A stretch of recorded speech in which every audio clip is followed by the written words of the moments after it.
Testing. Testing, We're going testing, live with testing. the testing. Testing, testing, testing. Much of the testing. Ah, How you been, Hickey? Been lurking on my streams? yeah, Yeah? I'm there. Been some good stuff? You've been entertained at all? Yeah, Kinda. I guess. Have the pre-show started? Yes, the pre-show has started. Oh no! Onai? Oh no! Onai the science guy? Onai the animu guy. There we go.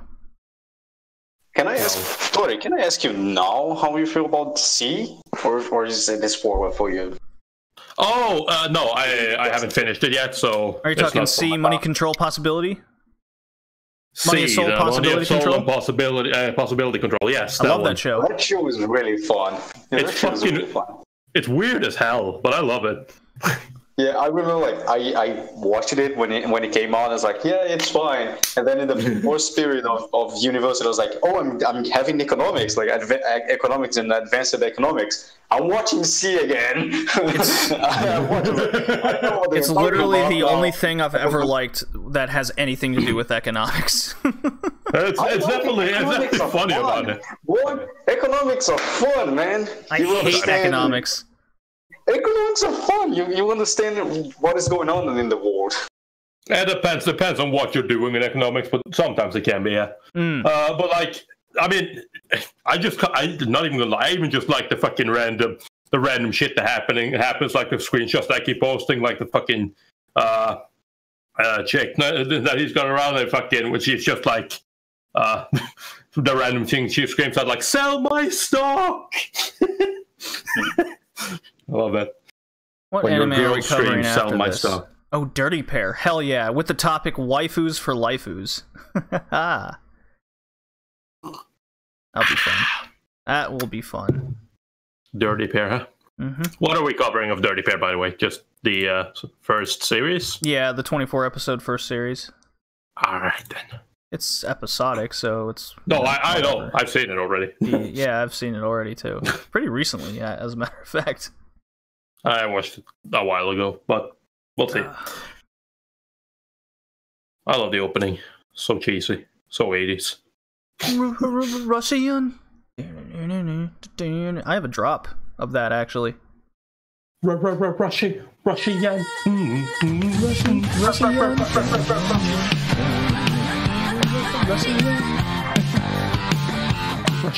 roulette. Oh, I wish I made drops of Parn in Lodoss War saying wood. That was close. I thought you were going to say, I wish I made drops of porn. Whoa. Hold on, JD. Oh! No, it was, I for some reason laughed a lot whenever any of the characters would say Wood's name in Lodoss War. It was always Woodo! Yep. Woodo! I don't remember what happened to that guy before we start. Wood? Nothing, right? Pay attention at all. This fucking series, holy fuck. Well, no. What happened to him in the end? Because he got the circlet on him, and then what? He got fucked. Yeah. He died, right? Yeah. No. Didn't he? Wait, which guy? Wood? Yeah, Wood, the thief that the circlet No, got on his head. Got fucked. He got the short straw. Yeah, he just became a puppet of the fucking column. Yeah, but he didn't die or anything, right? They just kind of fucked away. No, he didn't. I mean, I guess he still exists, but he's just being controlled by the fucking tiara. Okay, I thought I missed something. That's what I thought happened. No, he doesn't die. He just, he's there, I guess. Yeah, he's just hanging out, being controlled, and no one gives a shit.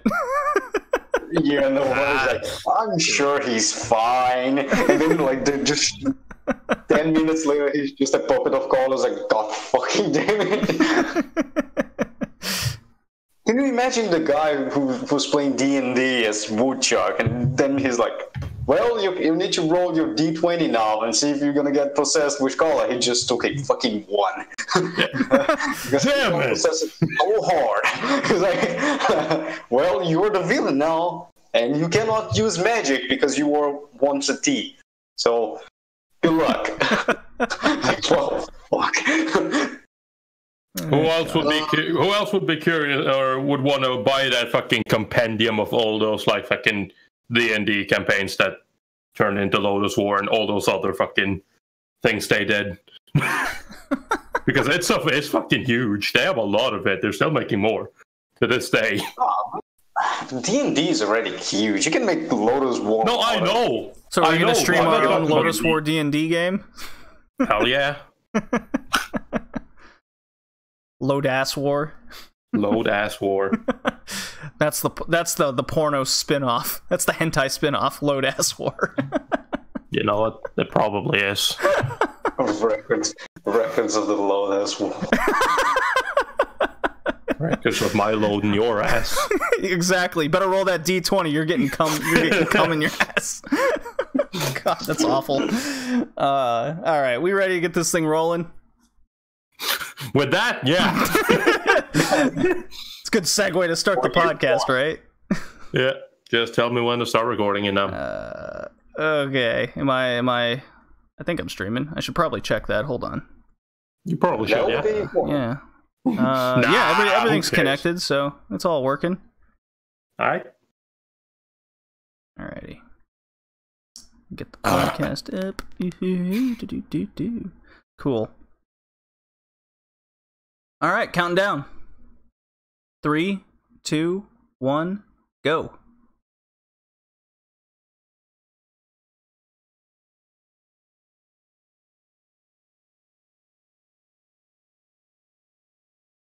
Welcome to episode 30 of the Red Leaf Retrocast, the Worldwide Weebs edition. We talking anime. We have a fantastic episode ready for us. I can't believe we made it to 30 after all.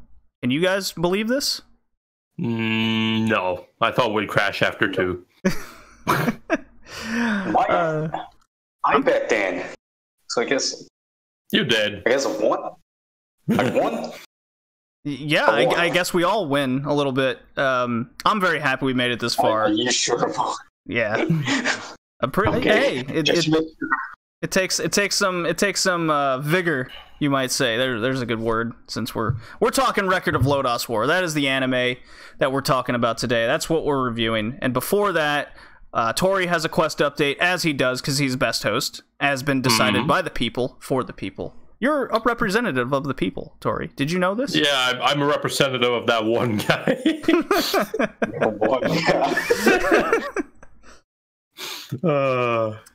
Yeah. And then after the quest update and some bullshitting around, we got a main topic of anime based on video games, games based on anime, anime with game elements, etc., which then we will recommend some to you. So get your pen and pencil out so you can write those down. And yeah, how you guys been? Hickey, it's been a busy summer for you. Yes. Winter for you, I must say. Winter, yes, corrected. It is winter. It is actually 23 Celsius. Ooh, that's actually quite nice. Yeah, it is actually very cold. It's been fine. Classes are back. My last period on university. I'm so sleepy because I wasn't sleeping at 2 a.m. every day, and now I have to wake up at 5. Ooh.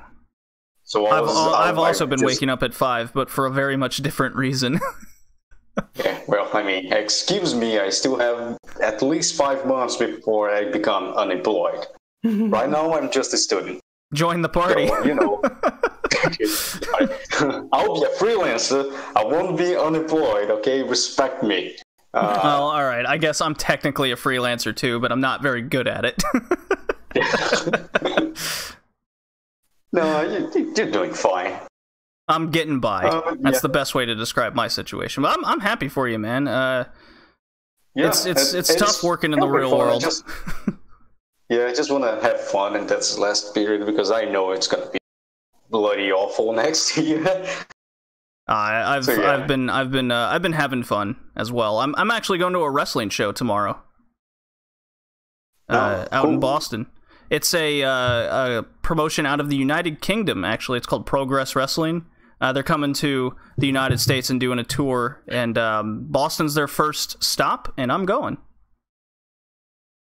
So it should be tons of fun. How much did it cost, the ticket? $15. Oh. Oh. If it's not WWE, you're not spending a lot of money. Clearly. Yeah. So, there's that. Tori, what have you been up to? Hi. I've done fuck all. Oh my god, isn't that the best? No. What do you mean, no? Not really. It's like a staycation. Yeah, no, I kind of like doing stuff. I like having something to do. So not having anything to do is kind of... Well, I could go out and do something, but, I'm a weebs don't go out, so... Oh, well, I mean, you could do that. Well, here's an idea. You've been playing Yakuza 6, right? I was. So what you do is you get a 20, you get a roll 20 die, right? You attach something crazy that you do in the Yakuza series to each number, then you roll it every weekend, and you do that thing. But, everything you do in Yakuza is crazy. Karaoke bar and just, try to get max score. Oh, dude, I had so much fun going to the karaoke bar in that game.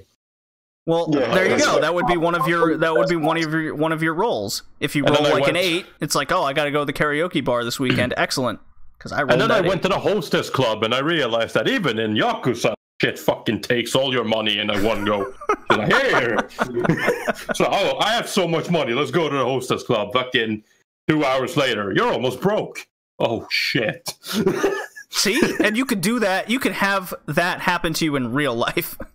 No, I can't. Come on, man. If you roll a 1, you're just like, well, I guess I have to kill someone in this sort of body line. I guess I gotta pick up a park bench and beat someone to death with it. Thankfully, that you can't do that in Yakuza. Oh man. Well, I've been streaming a lot of games lately. In the afternoon after I get whatever it is I do every morning done. It's been tons of fun doing that, actually. The community has been coming out at large and joining me for that. So, really getting the Red Leaf Retrocast name out there, you might say. That's a hint for you, Tori. Maybe you should stream some games yourself. Whatever happened to... What were you streaming before? Bushido Blade or whatever the fuck it was called? Blade and Soul? Blade and Soul, no. Me and Hickey, we streamed a bit of Soul Worker. Soul Worker. Because it was... wacky and fun. Yeah, and then we had that goal of getting to level 20, and then we did, and then kind of just whatever. Right. Yeah. You accomplished the flying potatoes. Yeah. Now it's just like, well, I guess what do we do now? I don't know. Oh look, life is beating my door. I need to go outside. Okay, see you in 4 months, and here we are. Yeah. Nah, I don't know. Streaming isn't really my thing, so... Well, fair enough. Anybody else got anything they want to mention, or shall we move on? I finished the new Idolmaster event. Yes. Did you? I'm very proud of myself. I only had to stay awake until 1 a.m. to spend a bunch of energy playing songs. But besides that, I'm very proud of myself. Yes. I'm proud of you, Hickey. Does me being proud of you do anything for you? Yes, I won't be playing Idolmaster while I record today. That is definitely one thing. Oh, boy. Listen to this guy. That is something. Okay, here's a question. Have any of you played Bang Dream before? Bungee Dream? No. What? Bungee Dream? Is that what you said? Bungee Dream. Because I watch a lot of Japanese wrestling, and Bang Dream is being sponsored by a bunch of wrestlers. And it seems to be super popular. Yeah. It is. It is... how can I say... What can I say about Bang Dream game? The rhythm game grid is just like... what is the name of the... Guitar Hero. Yeah, Guitar Hero or Rock Band. Guitar Hero. It resembles a lot. The songs are fine. The girls are not as invasive as a few Idolmaster girls and every Love Live girl. They're not invasive. They're more chilled. It doesn't have, although it has an idol vibe, it's more of a band. Yeah, that's what I see all the time. They talk about the rock band, like more of like a girls' rock band rather than an idol situation. Yeah, they want you, just like, I'm still salty about the idol discussion I had a few days ago, but regardless, they want you take away this idea of idols. They want more the girl band, although you have a few that looks like idol bands.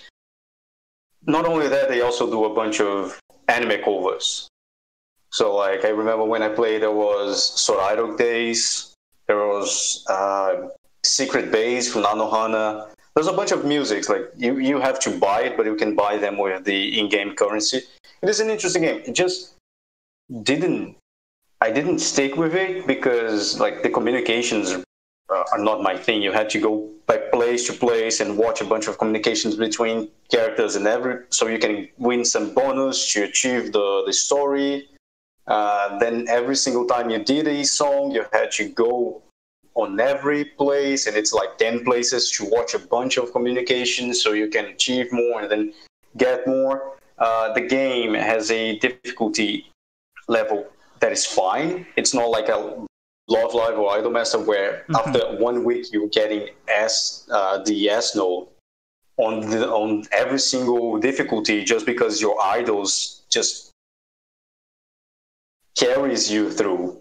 But the problem is they don't give you enough points to do gacha and get better cards. So you're kind of stuck in a limbo for a good 4 months until you have the idols. But because of that, it wasn't my thing. But I could keep playing it. It wasn't a problem. It's just like the communication and how the gacha worked. It wasn't my thing. Yeah, I really can't get into anything gacha at all. I mean, that's the majority of mobile games. It always turns me off. Gacha, though. Yeah, it is. I mean, a lot of people, speaking of just like mobile games in general, a lot of people are still playing Fire Emblem Heroes. There's no difficulty to it. No. I did not like that game. I played it. I tried it. Like I said, like before in the pre-show, I usually try every single anime-based smartphone game because there was a time I was trying to find one to play with my friends. Right. One of them is stuck with Idolmaster with me. And we have discussions where we almost talk with each other because he likes Rin Shibuya and I like Shimamura. But regardless of the point, I kept playing it and I played Fire Emblem Heroes and it's like, this is not that hard. Because like the first gacha you make, the game just gives you everything. I was like, well, okay.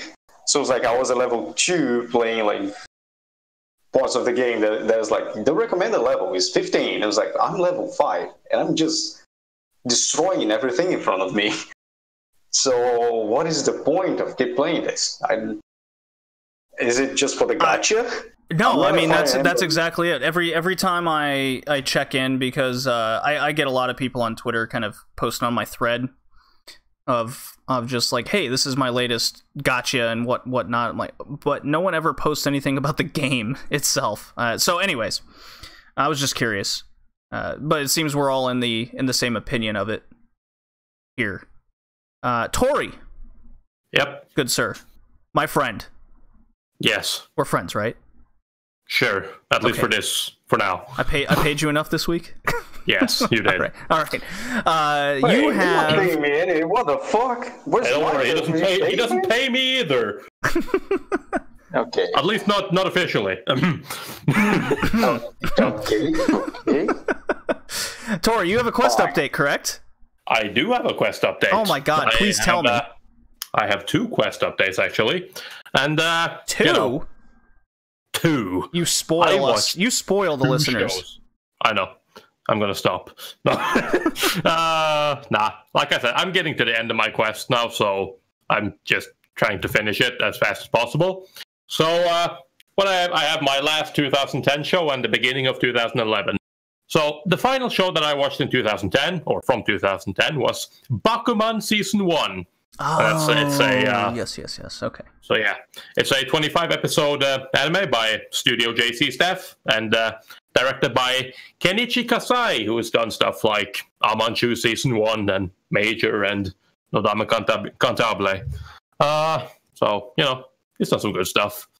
And the synopsis for Bakuman is, as a child, Moritaka Mashiro dreamt of becoming a mangaka, just like his childhood hero and uncle, Taro Kawaguchi, creator of a popular gag manga.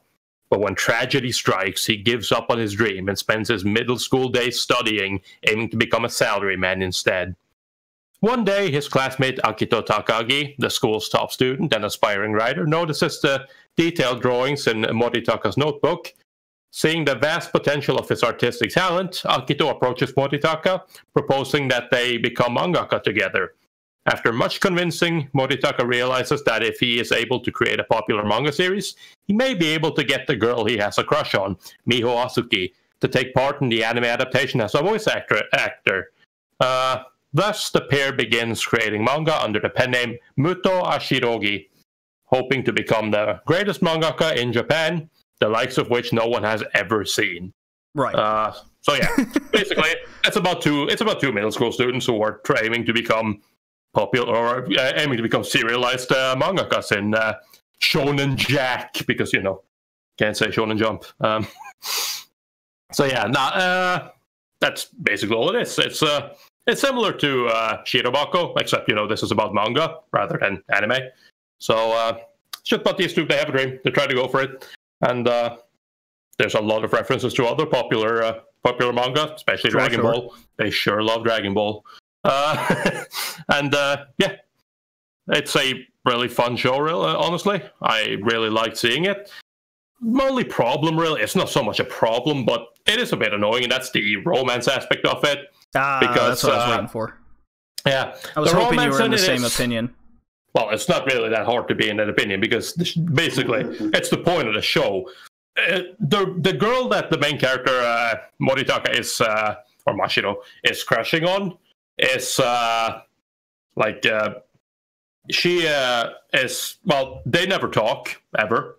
And then one day they kind of just show up at her house, and he's just like, I'm going to become a mangaka, and if I do, will you marry me? And she's just like, yes. And it obviously turns out that they loved each other forever, and typical. But that's kind of the point. Like, the show doesn't really bother so much with the romance, because it really is just a plot device. It's kind of just to give him a reason for wanting to strive so hard, and then it decides to focus the rest of the time on the manga and manga creation and whatnot, which is the interesting part of the show and what I really enjoy about it. Oh yeah, absolutely. But the whole romance part being executed the way it did kind of irked me the wrong way. And it gets, I mean, luckily we're talking about season 1 and not season 2, because season 2 broke me a little bit on the show. But season 1 was quite good. I quite enjoyed it despite that romance plot device. Yeah, that's kind of annoying, because it's not like they can do romance better than that, and they show that, because honestly, at least as far as I'm concerned, the whole Mashiro's assistant Takagi, he also gets a girlfriend in the show, Miyoshi, Kaya Miyoshi. And their chemistry is so much better. Yeah, that was a lot more interesting and felt a lot more real, or at least in anime terms, I suppose. It was more believable instead of just this, we'll never talk to each other, we'll never say anything, we'll never do any of this until our dreams come true. And it's like, well, what if it never happens? And they even, was it in season 1? Yes. Where, you find out the mom actually went through a similar thing and it failed, and it's right in their face, and then they're like, nah, let's keep doing our thing. The same thing. That's kind of what. I mean, I get it. There are differences, because for one, Mashiro's uncle and his I forget what's her name again. Holy shit, Miho's mother. They were obviously didn't have as many ways of communicating, so they were only pen pals. They wrote letters, and they would only be able to talk once a month. At least these guys can text and whatnot, but so they can talk to each other, well, mail each other, so they can talk to each other a lot more often. And they do eventually start branching out into, at the end of season 1, Azuki asks for Mashiro's phone number, right, and stuff like that, so they actually get to talk as well. So it's kind of too naive in places for my liking. Yeah. It's romantic. Is it though? What was that, Vicky? It is romantic. It is, there's a type of writing called romanticism. Yeah. And this is romantic. It's long distance relationships. Yeah, but this isn't even having a goal with the relationship and like dreaming about the person you love and blah blah blah. I don't know, guys. So, I've done the long distance relationship, even across the pond in countries. This was. You're there. You're right there. Like, I don't know. Maybe it's because I have a personal experience with this. That's where it got me. Yeah, no, it's not only long-term relationships. Long-distance relationships are the best example of a romantic type of relationship. Yeah. Just like they said, I have a goal, you have a goal.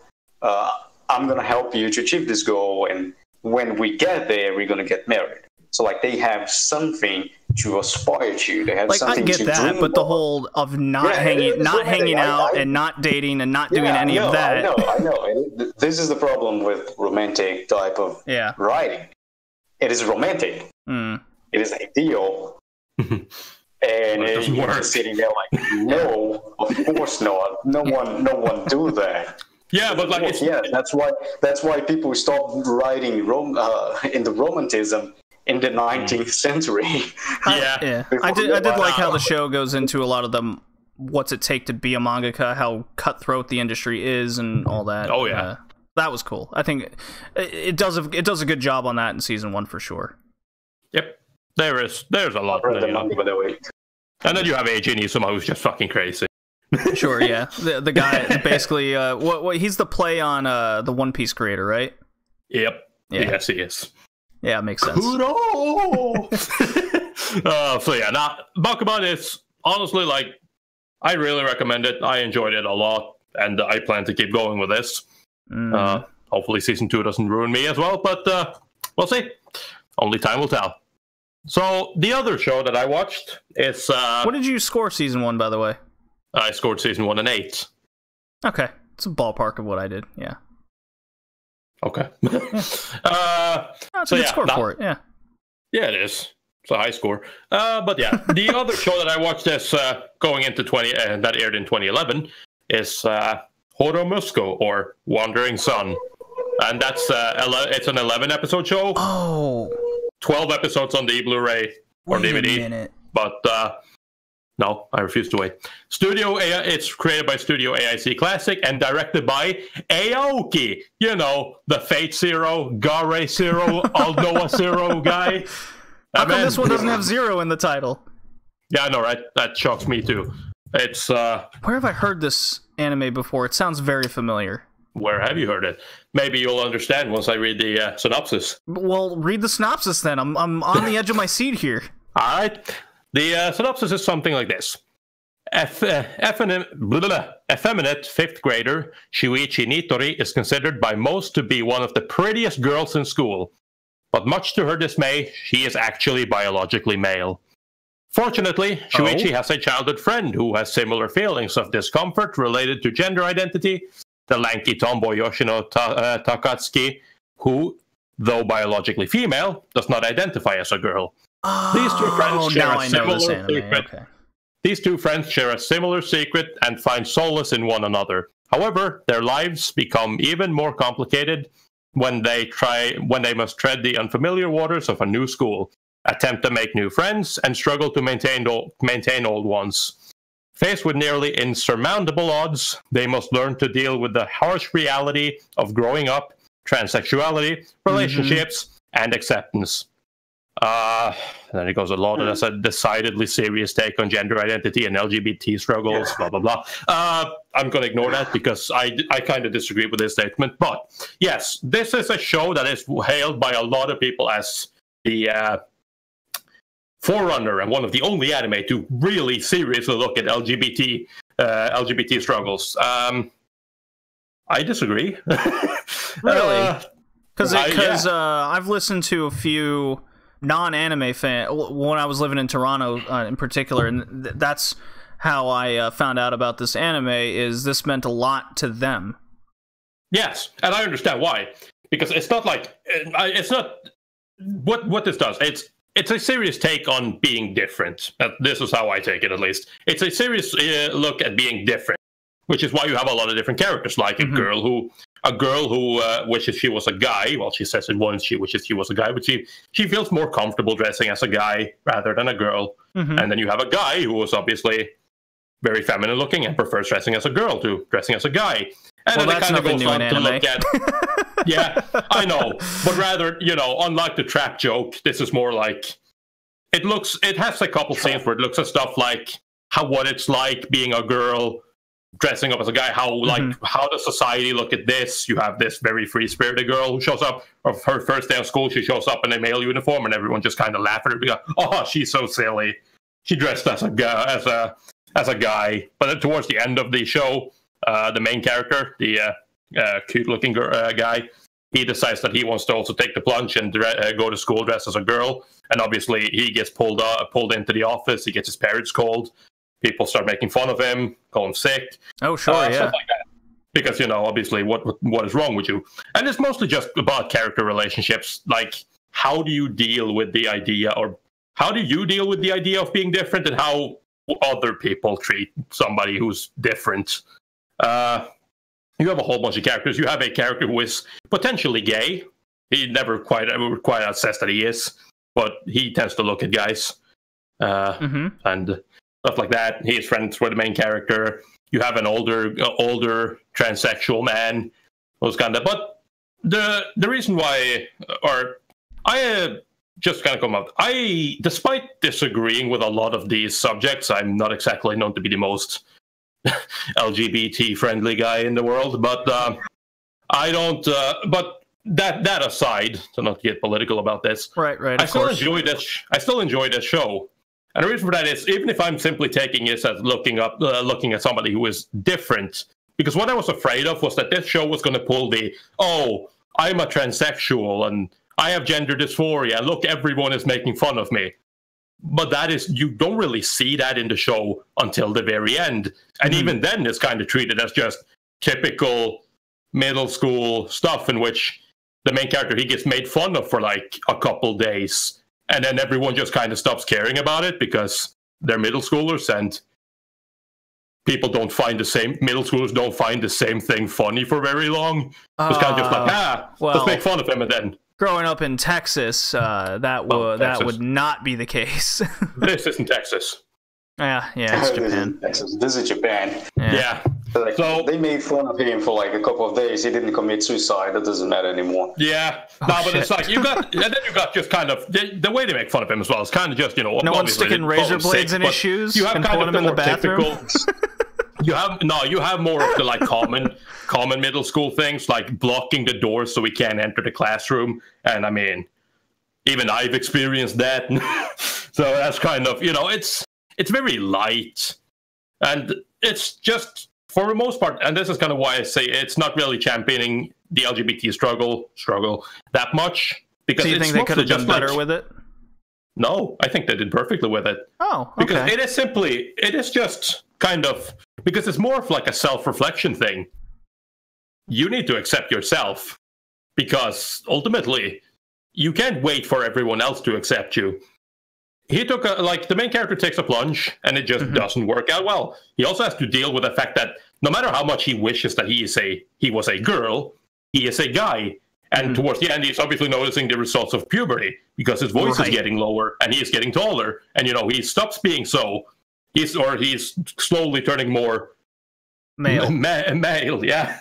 Right? So it's just like kind of, he's not losing his identity so much, but it's kind of just stuff that happens. He's also prodded with the question when he's like, well, do you want to be a girl? Yes. Well, the only way you can become a girl is to go through, sex reassignment surgery once you're an adult. Right. And that idea kind of scares him, which is kind of where the transsexual man, the older one, comes into play, because that's obviously someone who's gone through sex reassignment surgery, at least as far as I understood. Although she still dresses as a man when they come to his school. So, yeah.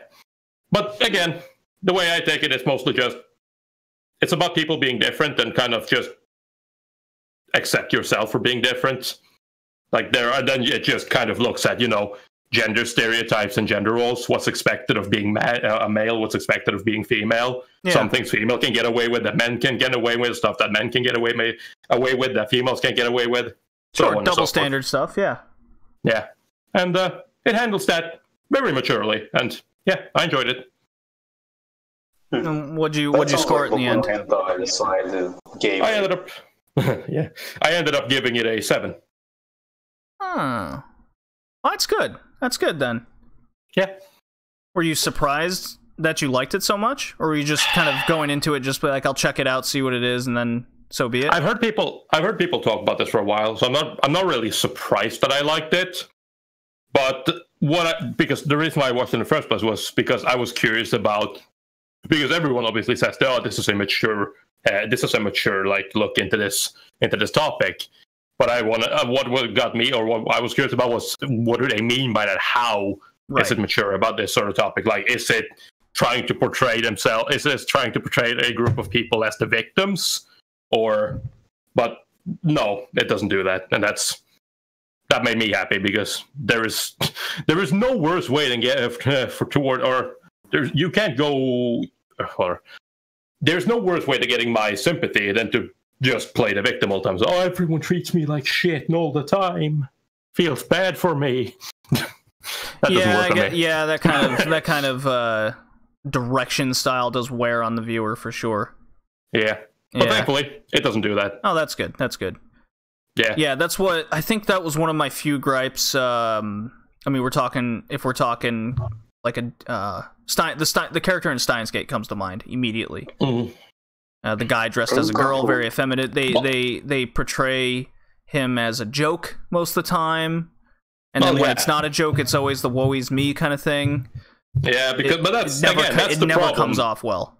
Yeah, but I mean, that's the trap thing in anime in general. It is a joke, which is why Wandering Sun is such a breath of fresh air. Yeah, because it is the trap joke. It is the trap thing, but it's not a joke. I hear you. Okay, but it is a drama, obviously. Well, all right. Well, it's good to hear. Yeah. Mm-hmm. Shall I play a drop and we move on to our main discussion topic? You do that. All right. I got it all set.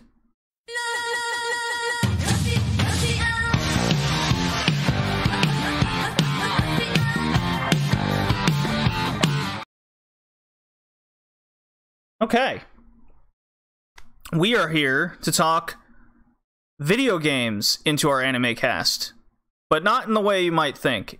Because our anime for review is Record of Lodoss War, this was Hickey's pretty much idea, wasn't it? Was it? I believe it was or Tori, was it you who wanted to talk the anime based on video games and vice versa? I don't remember how it came about, but I do remember when we were in voice chat planning out what we were going to talk about or shows we were going to talk about in the future. Well, sure. Okay. Well, Hickey will take all the credit then. Does that sound good for you? No, I don't like that. He doesn't. He wasn't there. No, he wasn't there. He wasn't there. Shut up. I'm pretty sure he was there now. All right. Well, Hickey, then, since it was your idea, why don't you take it away? Sure. You wanna for me to explain the topic? Sure. Yeah. Go for it. Although it's a little bit self-explanatory. Well, anime, just like most of people know, but if you don't know, it is started as a type of advertisement. And just like every good advertisement, it advertises everything. So we go from simple manga to whole cities being advertised in anime. And so, of course, it is a good niche of advertisement for video games because they have similar stories and similar mechanics to it.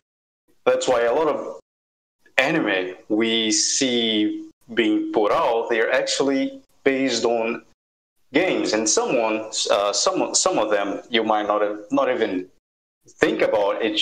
It was a game first, just like Record of Lodoss War, which we're gonna talk about later. It is actually a D&D campaign. They're based on games, and so we decided to just go through a little bit of them and maybe talk about anime based on video games and games based on anime.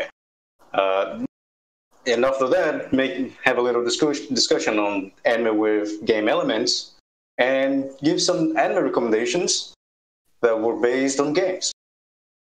All right. So who wants to start? I can start. Okay. I just wrote some examples here, just to run down for. So we're going to start with anime based on video games, which I feel is very hit and miss, but mostly on the miss. Whenever I come across an anime that's based on a video game and I check it out, I'm generally disappointed. And some of the worst ones ever made come to mind, like Devil May Cry, that anime, the Blaze Blue anime, the Final Fight, Phantasy Star Online. Phantasy Star Online, I didn't bother watching because I knew that was going to be bad, and sure as shit it was. Then there's the anime. Yeah, Street Fighter. Oh my god.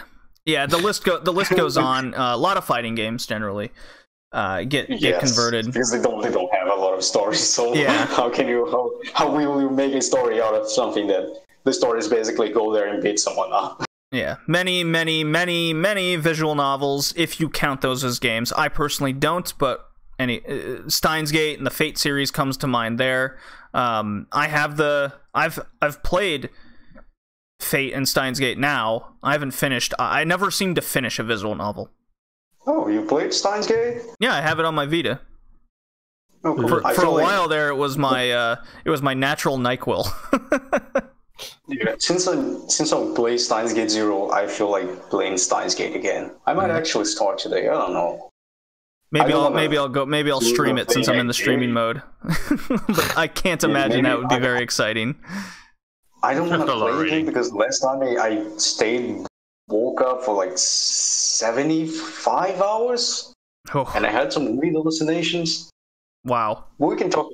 When I talk about games and visual novels, I can talk about that story. Yeah. But more so, I like to think of the more interactive ones, such as the Danganronpa series and Virtue Last Reward, where there's kind of a mystery to unsolve and people dying in this sort of Agatha Christie novel type situation. I believe Corpse Party also falls into that category. And then you can't count out the countless JRPGs. This goes into more of the retro style. When I think of anime based on the games in JRPG form, stuff like Final Fantasy and the Dragon Quest series comes to mind. Persona series. Persona series is a very, very much, for sure. Yeah, I mean, something we need to... it's something to pay attention to is that, again, anime is it's first and an advertisement thing. So lately we see a lot of anime based on smartphone games. Oh yeah, coming up. Yeah, Rage of Bahamut, isn't that like a mobile card game or something? Yes, it is. Yeah. Yeah. Yeah, it's very odd. Like you mentioned, Hickey, you mentioned how the fighting games generally don't have much of a story to work with. Well, neither do the mobile games, really. At least from my experience and what I've played. Usually, when they do an anime about a smartphone game, they focus on showing the mechanics of the game. I know about I can talk about Idolmaster, but that would be a spoiler. No, you can't. Well, they show you, I can talk a little bit about how they show the mechanics on Idolmaster. Like, basically the producer goes out and then he finds a girl, and that is basically the gacha. He comes back and she starts having lessons. You see the trainers, which are tickets of the game that are used to train the idol. Then they are tired. he goes like, well, in this vending machine, you can buy energy drinks. And in the game, you use those energy drinks to give you more energy to keep playing the songs. Those kind of things. This is a spoiler. I cannot talk about that mechanic, but Tori knows it's about fighting idols so you can have money. Those kind of things. Like they show in the Idol Master, the first Idol Master, Ritsuko, which is one of the producers, she used to be a former idol. If you go to the arcade edition from 2003 and the original Xbox Idol Master game, Ritsuko is an idol in those games. But what happened is, if you play the game and you fail to achieve the goal, which is having like 100,000 fans at the end of 3 months, the idol retires and you can't play with her again. She's out of the game, and it is very traumatic. So, like in the anime, they did that with Ritsuko. Ritsuko is a producer. She's a former idol because whoever played the game before chose her to be the producible idol and failed, so she retired. She's not an idol anymore. So they show it. Usually, of course, the original Idol Master is not a smartphone game, but usually they try to show you the game mechanics of the smartphone game through the anime with this glossy animation. Right. There's like, oh my god, the game must be awesome, and it's just you clicking the screen over and over again. It's nothing like the anime. Tori, what's your experience with anime based on video games? What's your general thought process on that? Well, my experience with anime based on video games is usually just I haven't played a game. So I don't play a lot of anime based or stuff like that. I played the Persona franchise, and I watched stuff like Persona 4, the animation, and not a big fan of that. I mean, generally, it's, it's like getting a neutered version, because obviously some of the fun with the games is obviously, the interactive element, the gameplay mechanics.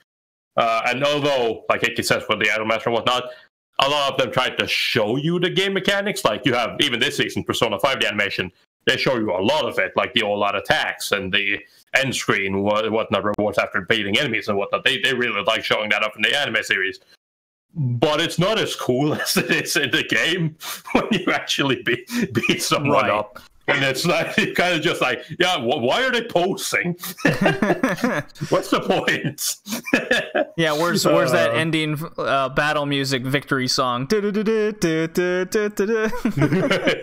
Yeah, except, not that. But yeah, no, it's you do kind of get a neuter version, and especially if you don't know the game, a lot of those stuff that Hickey's talking about might seem weird or out of place. It's like, why?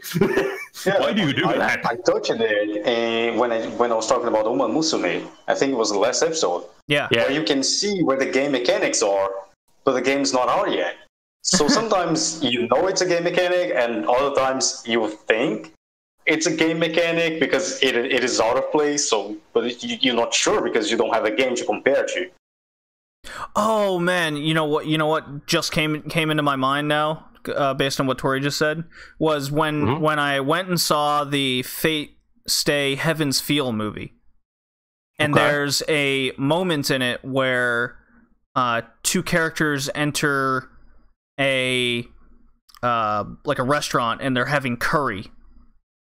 It's such a jarring scene that makes no sense on why these 2 characters are interacting in this location. What are they doing? And then there's even camera work where one guy, it's close on him eating the curry and he's sweating and it's focused on his lips, and everybody in the theater's cracking the fuck up. And here I am going, why is this happening?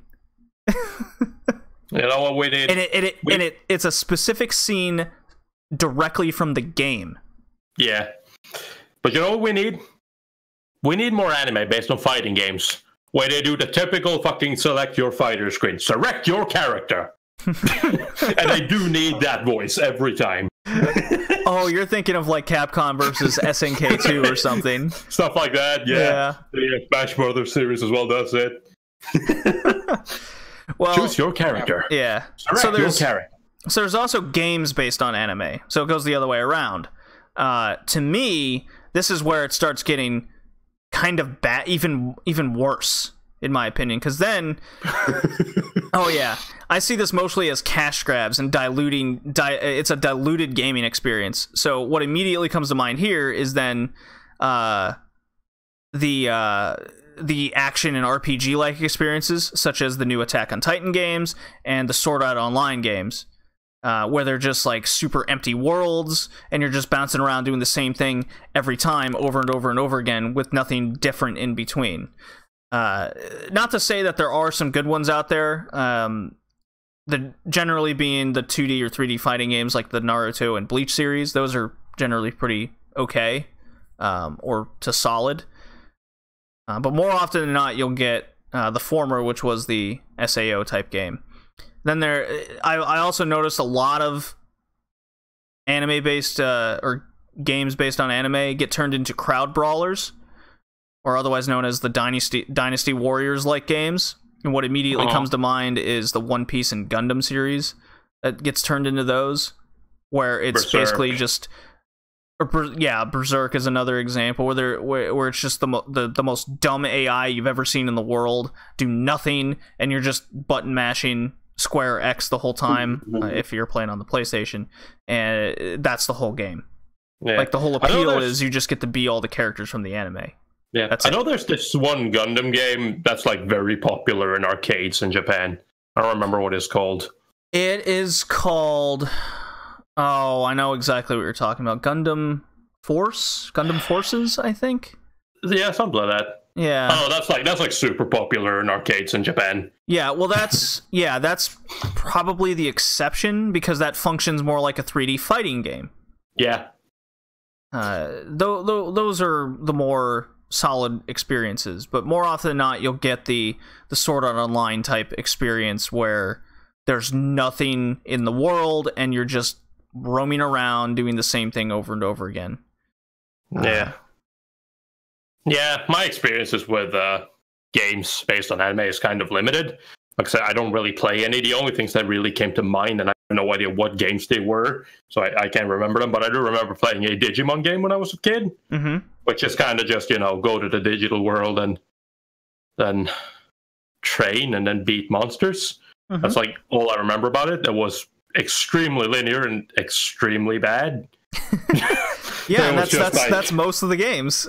Yeah, right. And it's just like same. I played a Beyblade game, which is, and I don't mean the Beyblade toys you can buy. I mean a game where it's like you can battle friends. And I remember having a lot of fun with it as a kid. But it is literally just like you power up your Beyblade and then you just watch it spin around, and then when you get your fucking super or whatever the fuck activated, and hopefully you beat your opponent. You can also select different. I played this game. I loved that game when I was a kid. Same. I played it on the Game Boy. It was awesome. I played it on the PlayStation. Oh, I played on the Game Boy. I guess I played an early version of the game. Well, I mean, I played Love Hina. Love Hina is a fun game based on the manga. I didn't even know there was a game about Love Hina, because that seems odd. Almost everything has a game. Yeah, well, especially mobile games now. Yeah. Nana has a game. Does it? Yeah. Yes. Oh, weird. Nana has a game. I didn't look up. I only went to Wikipedia page of games based on anime, and there's like Nana. I was like, no way. It is probably another thing called Nana, and then I just passed my mouse over it, and it was Nana. I was like, how the fuck? What kind of game is that? Yeah. I'd be willing to check it out. Yeah. Well, then there's also, last but not least, anime with game elements, sticking with some that would make good video games or board games. So what I have here is usually goes into trapped or transported into another world, as discussed in our Isekai/Dunbine episode from a couple back. By the way, Dunbine has a game. Oh my PS1. god. Really? Yeah. Well, I mean, even like Evangelion has a game on the Super Nintendo. Evangelion has the girlfriend of Steel. Where like it is there's nothing to do with fucking. Well, the second has nothing to do with Neon Genesis Evangelion. The first one, Girlfriend Steel, is just like you play as a girl who just went to the got transferred to the same school as Shinji, Asuka, and Oh my god. And she started developing feelings for Shinji. I don't know why. So like at the end, she's a spy from another company who also makes Evas, and the Evangelions are going crazy. It is wild. Sounds great. Yeah. Something else. So anime included in this kind of category are, as discussed before, Overlord, Log Horizon, Bitoom, etc. Many mobile games. So I divert to Hickey mobile games for the anime mobile game stuff, but we've already vastly touched on that. Yeah, I mean, you've also got like other. I mean, just to kind of mention a few more games with like or anime with game mechanics. You got stuff like Konosuba, for example, which is mostly poking fun at anime with game mechanics, or game mechanics in general. But there's a lot of that, and Konosuba also does actually have a game. Which is like a fucking like a pixel art rogue or like a castle type game almost. Yes. I know what you're talking about. Yeah. I actually, it's funny you mentioned that. I actually just saw. Game. Yeah, I actually just saw a video that made fun of all the Konosuba characters being in a fighting game, and it had intros just like it would Super Smash Brothers. Yeah. So it goes to say Aqua. It's like, enter Aqua, the fighter is, and it shows like her power underneath, and it just goes useless. No, she's useless. She has all her stats maxed out except intelligence. Everyone aside Cosmo is useless. Cosmo's pretty useless too. Like, I mean, Whis is not useless. The problem is she's, I cannot talk about that. God fucking damn it. Yeah. But Aqua is always close to Whis, and Aqua being close to Whis makes her useless. Let's put it like that. Right. So you also got Grimgar, which is like, basically it's got a lot of like JRPG elements in it. Sure.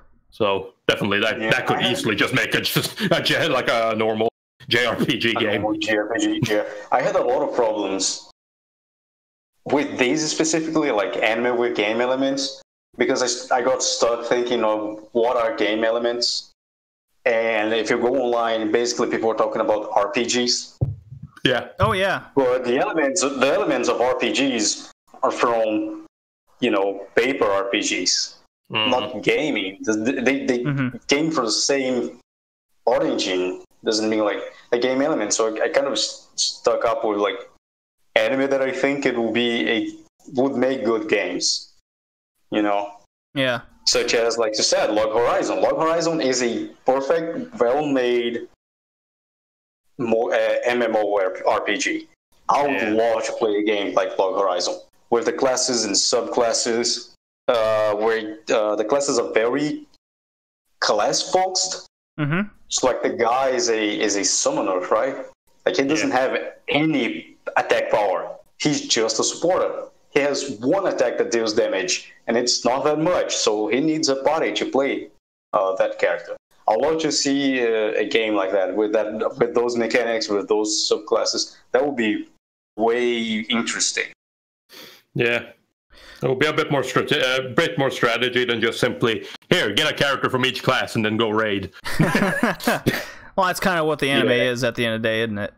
Well, it is, but you have, like I'm talking about for the game version of this one, you have to you have different subclasses of this class. So you'll have to think, what would be more useful for your party? So, I think we're at the time where we can give some recommendations for the audience. Anime recommendations based on a game. Tori, why don't you go first? Okay, I will. So yeah, obviously the first recommendation I'll give is Rage Bahamut. It's based on a card game, and if you know anime based on card games, they're usually very bad. But Rage Bahamut, at least the first season, not the second one, but the first season of Rage Bahamut is a lot of fun. It's a completely original story. It's not really, apart from being, Rage Bahamut and kind of setting that universe with some of the characters and whatnot, it's not I think most characters are actually also anime original. But yeah, it's just kind of an original story. It's less so. It's an advertisement for the game, obviously, but it's less. It's not just focusing on being an advertisement and showing off the game. It's more so trying to sell people on an interesting story, and then in hope making the game interesting or seem appealing. Because otherwise they'd just be sitting there throwing cards at each other. Oh my god, that would be super funny. I mean, they do that. Like, you have the whole your type of scenario, but like with people with smartphones. Yeah, no, but I mean, you have that in Rage. I bet you thing, which I think is a reference to game mechanics, but don't quote me on this. I haven't played Rage of Bahamut, so. But yeah, obviously the other one, we mentioned this a shit ton of times, and Hickey hates me now because he wanted to mention it, but you obviously have the extra games, which, so I'm mostly taking care of the mobile games. Almost is such a charming game. It is. Very traumatic, yes, but very charming.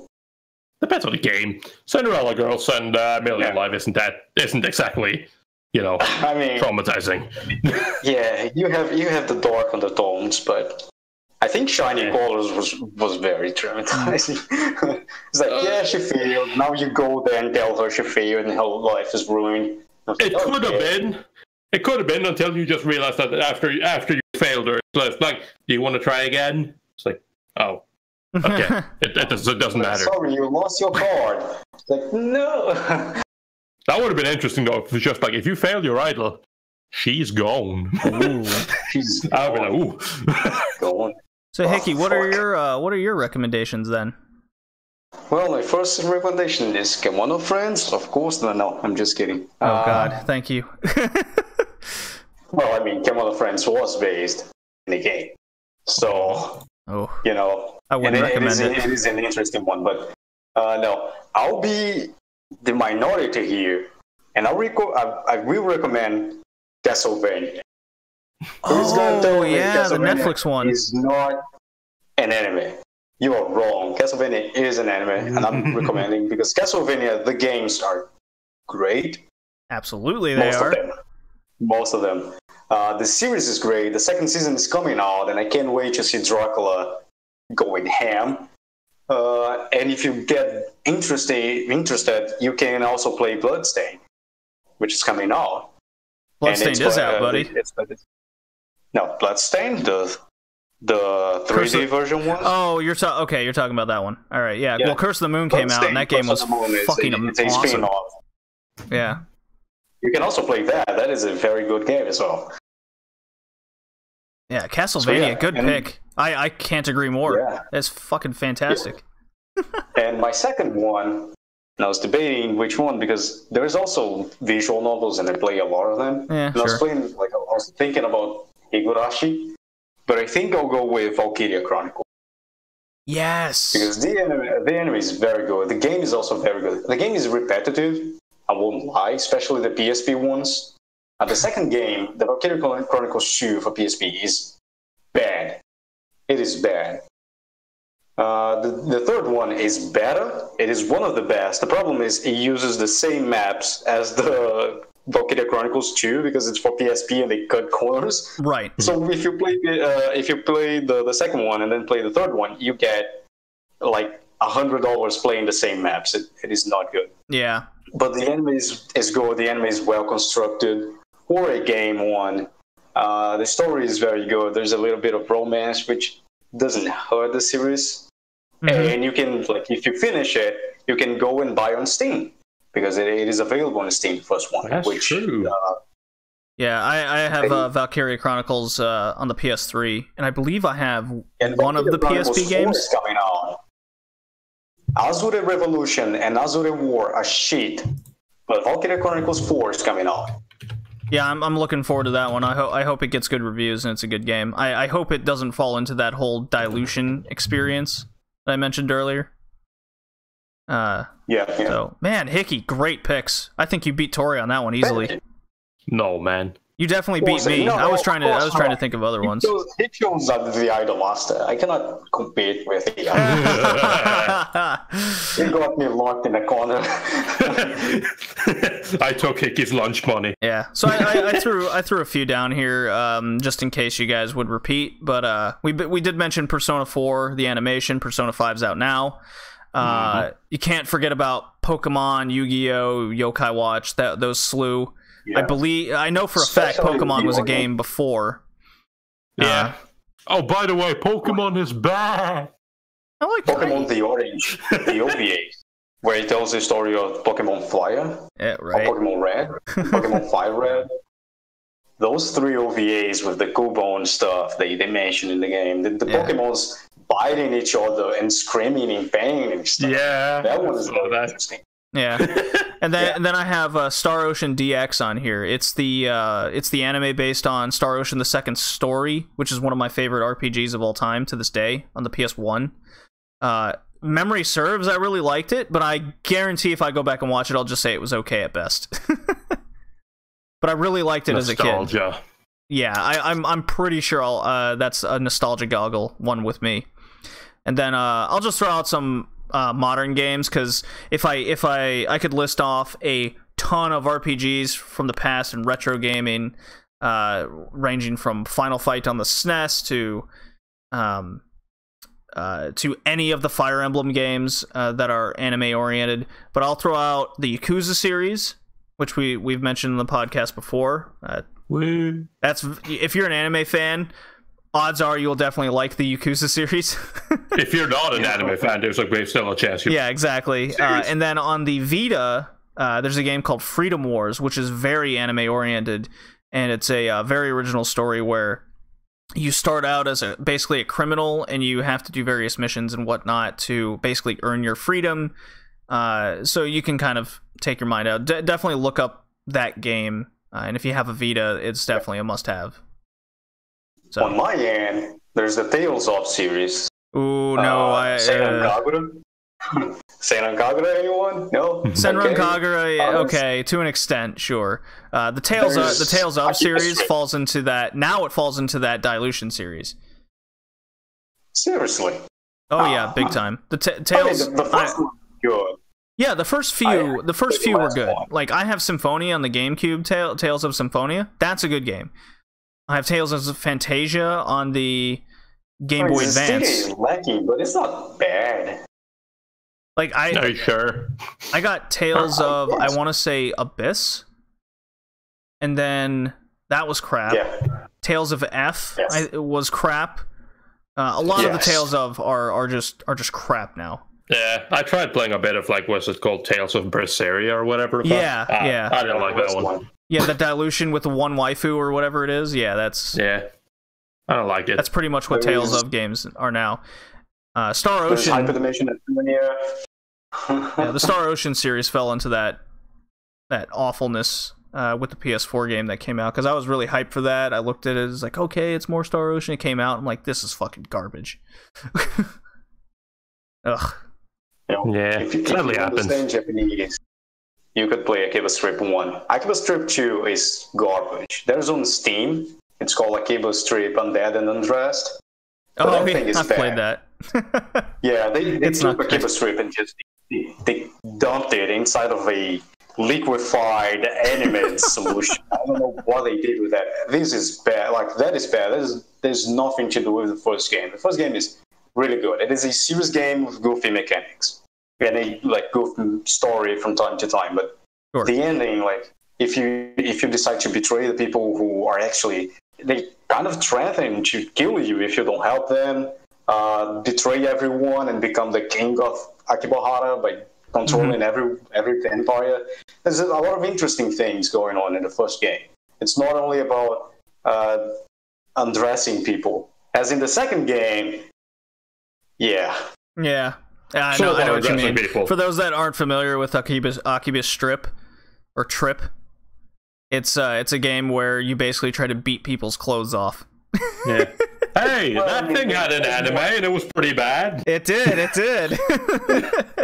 it did. It is more based on the second game. The first game is you become a vampire and Basically, that's why you undress people. Yeah, their So, clothes protect them from the sunlight. From the sunlight, yes. Even though their skin exposed, and you know what? Yeah, you're thinking too much.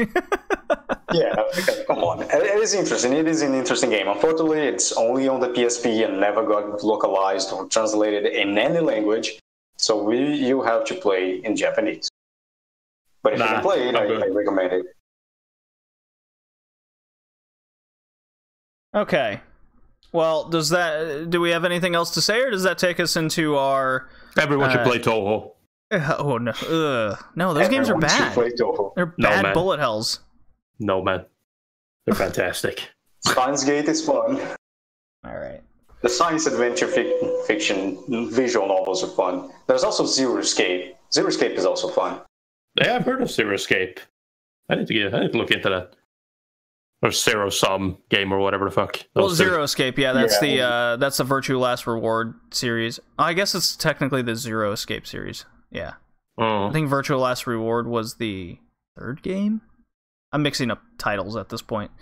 So I'm gonna play I'm gonna play this drop here. And we'll get into our anime review. Woo. Yay. Oh, I didn't like that drop. I'm gonna play a different one. Oh.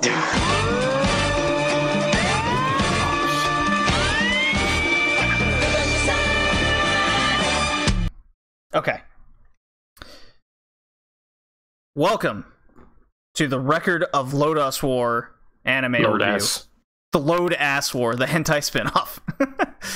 No. This is the 1990 Madhouse OVA. And as Hickey mentioned earlier in the cast, it is based off a Dungeons and Dragons campaign story. It was it's a 13-episode OVA. Each episode about 25 minutes, so they're kind of on the longer side, I felt. Director was by a slew of different guys. Most notably, I have written down here was Akinori Nagaoka. Nagaoka. Did Dr. Slump, for example. Nagaoka. And overall, heavily involved in it. He was also key animation in times, sound, art, a whole bunch of stuff.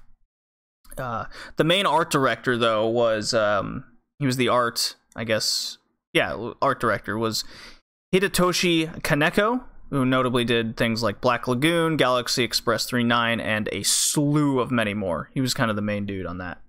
And I mentioned the art director because this anime has, in my opinion, fantastic fucking art. Everything is screenshotable. Yeah. Yes, art, yes. Designs. The designs, they were going for something that didn't quite. They should wash their face. Yeah, there was definitely a grit to the faces. We'll definitely get there. Like the design of the characters and the design of the armor especially kind of dates the anime a lot. Yeah, it kind of fell into that Yamato bell-bottom syndrome. So anyways, I have the summary written down here from Anime Planet. In an ancient time of swords and sorcery, the struggle to rule the cursed land of Lodoss rages on, spilling the blood of monsters and men. With the threat of dragons and dark powers hell-bent on destroying it, the only hope for Lodoss is a young swordsman named Parn and his comrades. Armed with determination and sheer strength, the band of friends must join the forces of kings and elves to overcome the dark sorcerer Ashram and his mistress Pirotes as the ultimate battle of good versus evil begins. And that last sentence there, ultimate battle of good versus evil, yeah, it's as bare bones as you might think. It's a Dungeons and Dragons campaign. No. Really? Yeah. Oh yeah. Sorry, hit my mic. So basic thoughts over the show. Hickey, why don't you go first? It is a poorly executed anime. I guess I can talk a little bit because like the first episode opens up with them going through some dwarfs tunnels that used to be places of like they would sell stuff, like they would make and sell artifacts, dwarf artifacts, and at the end they slay a dragon. So like this is in the middle of the journey. Second episode is the beginning of the journey. Yeah. After that, like after 3 episodes, it's like, okay, so we are getting to the point where they would fight the dragon. They skip all the journey to find this guy, this high mage. They skip the journey back, and he's reporting to the king. Yep. So like it is lost. It doesn't know if it wants to be an adventure or an action anime. So like it lost both good sides of each category. But not only that, is just like it should be based on a D&D campaign, so I couldn't stop thinking about it. And the way things happen in the series is like the character, like whoever is playing Porn, is either rolling a 20 or a 1. He rolls a 20, something really luck happens. Like he has an incredible luck. Then he rolls a 1, and something really bad happens. But then he rolls a 20 again, and something really good happens. But then back to the 1, something really bad happens, and it cycles like that. I know exactly what you mean. I would love to touch up. We saved everyone. A dragon appears, destroy half of the town, but we killed the dragon. But an army is coming now. It's like it is always like that. Attack the dark priestess, but the shield protects her, and you're thrown 1,000 feet. Okay, attack her 3 more times. Oh, I got that 20 on the 3rd time. Yay! Yeah, by throwing a huge axe. It's like, and it's like, oh, something bad is happening. Something really lucky might happen now, and it will happen. Well, that lucky thing happened. Now I guess something really bad will happen, and it happened. So it kind of got predictable when good things and bad things will happen. Yeah, it's not necessarily a horrible thing, but it definitely took took quite a bit away from me as well, I must say. I mean, like the problem is not like if you get the confusion between a soul action anime and a soul adventure anime, and these good luck thing and bad luck thing cycling, and it happens separately, it's not that bad. But the problem is they were together in the same series, so I wasn't paying as much attention because I would take the story, I would understand the story, and I wouldn't pay attention to any of the rest of the things, because I knew it would either be something lucky and something or something lucky and then something bad and then something lucky and then something bad. But also they wouldn't show me anything interesting of the adventure or the action. Yeah, so the not showing any part of the journey was definitely something that I was very disappointed in.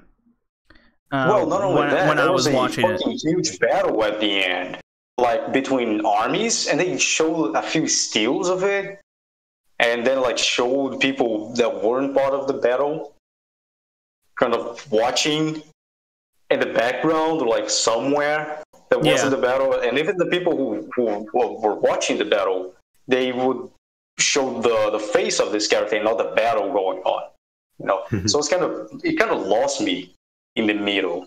Also, I'm not a fan of bulky shoulder guards. So every time, like looking at the characters with those bulky ass shoulder guards, huge shoulder guards, I was like, yes, nah. Yeah, dude, it was coming out of the 80s, man. You got to have the big shoulder pads. I know. That's why I said the design kind of gave out how dated it is, like where it was coming out. Yeah. But anyway, that's the torch now. JD, what do you think? Do you agree with me? No, I do definitely agree with you. I think it was a bare bones standard fantasy show with a hell of a lot of fantasy babble at times, which kind of wore on me.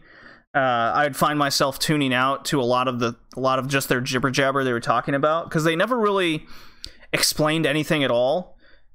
I mean, if you're into a basic kind of high and dark fantasy show, this would definitely be for you. Not being heavy into this kind of genre, I was definitely thrown out in parts of it, because it just it seemed to me that the show was focusing on the wrong things, especially at the wrong times. Not having the journey to and from places took a lot of the suspense out of what was going to happen, because as soon as they would stop the fantasy babble talk, they'd be like, hey, we got to meet up with this king, or this is who this king is, we got to battle here. They would occasionally show what was happening behind the scenes with an evil sorceress going on, and then all of a sudden it would bang, cut, and they're there already. I'm like, okay, so there's no build or nothing. It was almost like it was almost like a wrestling match where they just go, and now the main event's happening. It's like, what? There's no anticipation for the main event? We're just having it? Oh, okay, I guess I'm hyped. Oh, it's over. Like, every time. That didn't do much for me. I was entertained for the moment, but then it would just end so quickly that then it would go straight back to a lot of the fantasy babble with no build, and then they would show the next thing they'd have to do, and then bam, you're there again. It seemed to rinse and repeat this formula, and that didn't do much for me. So that's kind of my basic thought over the show in general. I didn't like how it started episode 1 with, like, if it continued with what episode 1 had, I think I would have liked it more, because I liked episode 1. I even liked episode 2 and 3 a bit more, because then it was introducing the characters. Starting in the dungeon and showing off all the characters' abilities and everything, I felt like I was playing a section of Dragon Slayer. It's like, ooh. Or better yet, Golden Axe. From back in the early 90s on the Sega Genesis. I was like, okay, I got my dwarf with the axe, I got my elf with the magic or the mage, and then you have your knight with the sword. Okay, cool. Standard fare. Go beat up some ghosts and goblins and shit and move on. I was like, okay, and then it cuts to the next episode, but as you said, Hickey, without having the journey involved, even meeting up to the middle point, because that's what I assumed that they were building up to, was getting to that dragon and then learning things and then going from there, because then it could cut to them leaving the dungeon. And they never did any of that. It was, oh, we have to go meet this dude that may know something about Carla, the evil sorceress. Oh, yeah. Now we have to meet this king. They come back, they don't know if they met or not. Because they didn't show, and there's just like the guy talking over the scene, and you're like, okay, I guess they met. Yeah, there was reporting to the king now what the guy said. Yeah, but I'm not sure, because the guy can uses like telepathic magic, and he can talk to people by distance. So like, I don't know why they would go meet him. No, there's a lot of gaps to fill. Yeah. And we'll definitely get into that a little bit later. I have that as one of a section I'd like to cover. Tori, what are your basic thoughts over the show? My basic thoughts is that for a long time, especially more modern, you'll know that anime fans have been starved for a good fantasy. Sure. So when people talk good fantasy, they'll often highlight the Record of Lodoss War. It's kind of like that was one of the last good fantasy shows to come out. Pure fantasy. And to an extent, I do agree that this was one of the last pure fantasy stories to come out. I guess if you focus on the keyword pure fantasy. Yeah. But, you know, it's also one of those things that's kind of like highlights kind of, you know, how starved people are for fantasy, or people, at least people that like it, because, you know, they highlight this as good. It's... I don't hate it. It's not terrible. At least I didn't think it was. But I watching it, I did definitely have a moment of just like, okay, all right, we're getting into the cool stuff now. Okay, yeah, cool. Dragon fighting. We're slaying the dragon. Okay, the dragon's been slain. All right, okay. Yeah, all right, there's a big bad. Yeah, sure, we're going for the big bad. Hell yeah. Okay, this is epic. Like, in fact, she is in there plotting shit behind the scenes, controlling people, being the big bad. That it's over. Okay. You have the exact same thought I did then. Yeah, it's just I see. Yeah, okay, it's almost like you're on a roller coaster and you're just going by the events.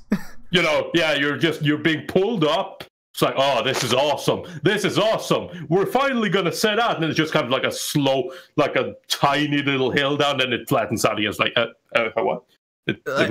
I guess that sliver of moment was fun, but then okay, can we go up another one, I guess? And then comes a bigger hill and you're just like, yes, and the same thing happens again. It's like, wait, it might be slightly longer, but a little bit. It's just like, then you have the final fight and all that, and it's just like, all right, okay, I mean, I hate it. So basically you follow this dude Parn. The names were kind of odd. I didn't remember them all. That's for sure. But okay, so Parn meets like an old mage. He meets a dwarf who's OP mage. Excuse me, Hickey. The OP. Oh right, yeah, the mage that can Mage. that yeah. He always seems to roll. He seems to always roll at least a 15 every time. Yeah, every time. Yeah. He's just like, he makes the magic and just refuses to take damage on anything. Right. He meets Deed. I guess is Deedlit is the whole name. Deedlit, yeah. Yeah, they just call her Deed though. She's a high white elf or light elf. Yes, she is. Yeah. Oh, very sexualized too. That's for sure. I didn't mind it, but I mean, of course not. Yeah, she has. Yeah, I mean, she has the elf powers, call the spirits of the wind and the water and whatnot. They meet a thief at some random dungeon. His name's Wood, that they can't pronounce. Woodchuck. Yeah, but they call him Wooddo. Hodo. I love that though. Probably the guy who got fucked the most in the series. Ooh. Oh yeah, definitely. The one who got and the hentai spin-off, or yeah, in the hentai spin-off called Lodoss War. Did I miss anyone? I guess they get another mage later. That's kind of going into the spoilers, but that's okay. We'll get to that part of the story later. So yeah, you just basically got this ragtag bunch of group, and they just randomly meet, and they're just like, yeah, we're gonna go on the journey together. Okay. Bound by fate, I suppose, is how they justified it. Yep. So I'd love to talk about how it looked visually, because I absolutely loved how gritty the art was. I thought it matched the anime. I loved how detailed the backgrounds were most of the time. I even liked the character designs. Yeah, okay, the 80s kind of spilled over, and it does date itself. And I don't know, because I have seen bits and pieces of the TV series in which it felt too clean, while this one felt more on the dirty side, like they were always out on the journey. Now, if we would have seen it and they're falling in mud and whatnot, maybe that would have added to it better, because it always seemed like I think, Tori, didn't you say that earlier? It always looked like they had dirt on them. Yeah. Yeah, they do. That's it's kind of the typical, this is just kind of a thing I don't like about a lot of anime art styles, and that's just like they use this like weird shading technique before, where it's just like, in order to like give more depth to people's faces and whatnot, they draw lines on them. Yeah, it's hash marking. I believe that's what it's called. Yeah, and it doesn't really give them any depth, and it just kind of looks weird. It's like, fucking wipe that shit off your face, God. I don't know. It didn't bother me so much in this one. Maybe it goes into seeing all anime be too clean all the time, and this just gave me something different to look at for once. And the fact that they're on this heavy journey and fighting, goblins and monsters and what have you. You should watch Angle Moist this season. You're constantly going to feel like you want to clean your. The what now? Yeah. Angle Moist from this season. You're going to want to clean your screen all the time. That show looks dirty as hell. I don't know what you're referencing. It's a show from this season. It's got this weird ass like sandish filter on the screen at all times. Oh, interesting. Okay. Yeah, it looks like someone smashed the paper, then opened it again. And glued on your PC screen. Oh, is this the one that looks like a JPEG PowerPoint presentation? No. No. Okay. I've heard something. Anyways, we're getting off topic. So, anyways, I absolutely loved the art and backgrounds. This was an instance where a great instance where I didn't mind that a lot of the things weren't animated a lot of the times because of how visually appealing everything was. Did any of you feel that way? I would agree. No. If they show the journey, because the backgrounds are cool, but I didn't have time to appreciate the backgrounds. Well, yeah, but that's most of the scenes were like a closed angle showing me bushes and forests. But like when they show the mountains and the kingdom, it would be a second. Yeah, I guess you could. I guess I can get behind that statement for sure. Yeah. Yeah. Usually, not enough time to enjoy it for sure. Bushes, trees. Not enough of the landscape. Yeah, I mean the scenes that definitely stood out to me the most were when dragons would show up and it'd be a slow panning shot of the dragon coming. You see how detailed and rigid the dragon was, and it's coming out of the volcano, and you had it wouldn't actually animate the volcano erupting in any way or spewing lava, but if you'd screenshot it, or because it was basically still the whole time, you could just click and it's fine. I was like, cool. I had a lot of cool moments like that.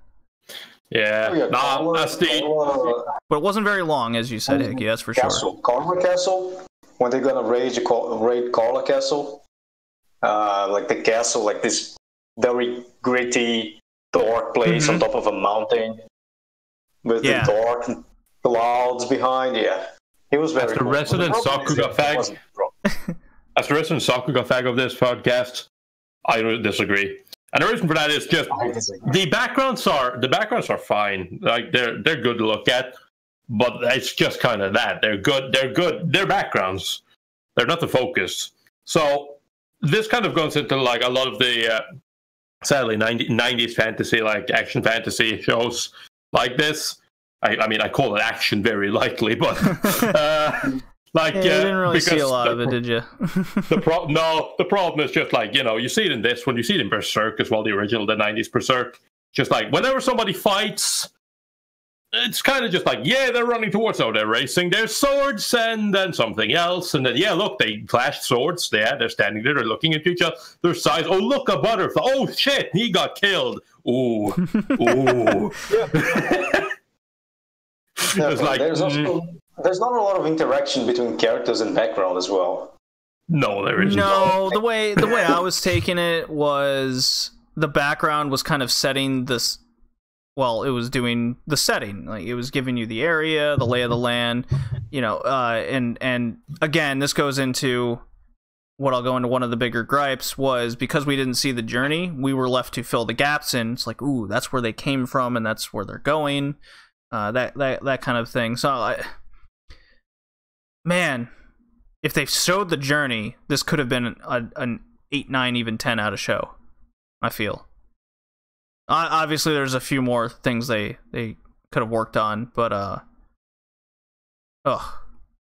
lot they could have worked on. Yeah, a lot actually. Now that I think about it more and more. So. Yeah, I mean, yes. If they show the journey, a lot of the problems will be solved if they show just a little bit more of the journey, because like it is an RPG where nothing happens in the journey aside from like one dragon and a dwarf tunnel thing. Or they don't show like the rest of the journey, so like nothing happened. Yeah, everything happened when the journey was done. Yeah, and then you have a war, and the war is done, and they don't show you the war, just people dying, the two kings dying. Yeah. And then Carla, like, we're gonna go defeat Carla, and they don't show the journey again because apparently the police work in that thing, and the roads are way too damn safe. So they get to Carla, and then they defeat her, but not quite. Then Woodchuck is possessed by Carla, but no one gives a shit about Woodchuck. Okay. So the story goes on that note. Then, yeah, I'm just we can digress it. I'm just showing again that if they show the journey, things would be better. Yeah, if they showed the journey, then they could have used that time to fill in all those gaps that we were left with, such as, and we might as well talk about this now, because there's no actual character development other than Parn, and that's very minimal, and there's no character development between the characters.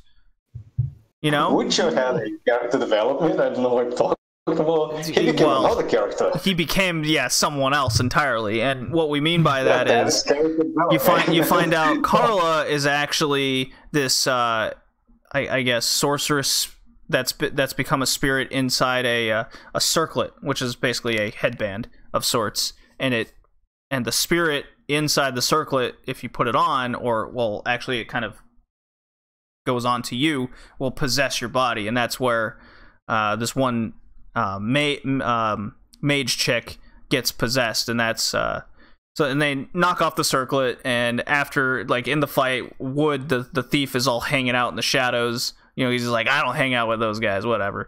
He gets possessed, and then we kind of like never hear from him again. He's just kind of like, he's the observer, all possessed by Carla. So he gets screwed. So that journey could have been used to fill in all those things. What are they doing? What are they nervous about? You get to learn more about the characters. Like, why does the dwarf guy give a shit about saving Layla? Because as far as I remember watching it, it was because she was nice to him once. Yeah. I was like, basically. what reason is that? It's very, very little. I mean, yeah. Like, because Woodchuck is a thief, and he's going on a journey with those guys without getting anything in exchange. Didn't he really not want to go with them though? Wasn't that like he was but then he did. Yeah, exactly. All of that journey time could have been used to explain all this, especially, and this is what irritated me the most, was the relationship between Deed, the elf, and Parn, our main protagonist. We know they're banging. Elves don't like, I see. Like humans. Yeah. Which I see, JD. Says, oh, you are interesting. But why does she think like that? They don't explain why Deed thinks the humans are interesting. Yeah, and why Parn in particular, and why she's so obsessed with him. She's always hanging around him and looking at him all in that sexual manner, and he's playing the whole stereotypical tropey character where he's like, I don't know, yeah, she's kind of a thing. And then all of a sudden I forget what episode what it was, but all of a sudden they're hanging out and they're closer together, and they kind of have this silent relationship, and I go, what the fuck happened? They're clearly banging. Yep. When did they start banging? Journey. I'm gonna have to refer you during to the journey. We didn't see. I'm gonna have to refer you to the hentai parody. To load, we gotta look at that. We gotta look at that. We gotta look at. We need to fill the gaps. Just Woodchuck being fucked by the mage and Parn being. Oh my god! Fucking. We got. Yeah. As Tori keeps saying, we gotta refer to the hentai load ass war when he dice rolls a 20 to bang the elf chick. Dice roll 20. You roll the dice. You realize if you haven't played any board game and got drunk, that always happened. Oh man! That always happened.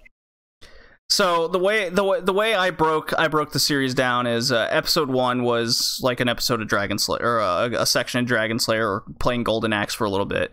Episode 2 through 8 was focused on the kings being manipulated behind the scenes from the sorceress Carla, and they're all fighting against each other. Epic, cool battle scene that they sort of showed us in episode 7 was, I think it was titled Battle of the Kings, or War of the Kings or something.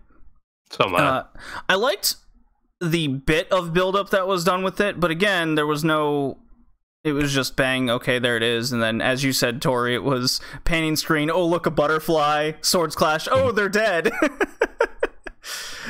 He charged. That didn't bother me as much as you, I guess. Bothers me a lot. Yeah.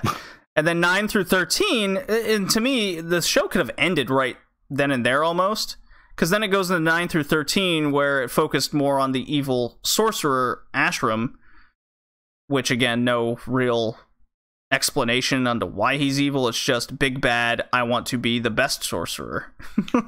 I want to be the very best. No one ever was. Like, okay, I guess I'll fill in the gap myself onto why. And of course, he's got his own elf that wants to bang him, and she's black or dark, as they say. She's a dark elf.